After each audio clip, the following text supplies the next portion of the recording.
Parce qu'il y a plein de gens qui disaient qu'ils posent la question de savoir pour être comédien de doublage, mais toi, comment ça t'est arrivé? Comment ça m'est arrivé? Moi, je jouais au théâtre et j'ai un ami comédien que j'avais perdu de vue qui m'appelle pour prendre des nouvelles. Je lui dis, bon, je suis au théâtre, mais c'est une vraie galère. Il y a souvent quand même plus de gens sur scène que dans la salle. On rame bien, tu vois, donc c'était quand même très compliqué à l'époque. Et cet ami, François Pacôme, qui malheureusement vient de décéder très récemment, me dit « Mais pourquoi tu fais pas de doublage ?» Moi, j'ai quasiment jamais entendu parler de doublage. À l'époque, c'était pas très bien vu. C'était vraiment le parent pauvre du métier de comédien, contrairement à aujourd'hui où tout le monde veut faire du doublage, même les non-comédiens. Et François me dit « Écoute, appelle cette boîte, débrouille-toi. » Je me suis dit, bon, ok.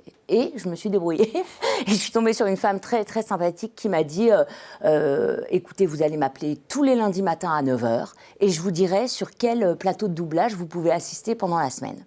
Et en fait, j'ai fait ça pendant plusieurs semaines, plusieurs mois. Et un jour, elle m'a demandé si je me sentais prête pour des essais. Donc j'ai dit allez, on y va. J'ai passé 3 essais qui sont avérés concluants et ils ont commencé à me faire bosser.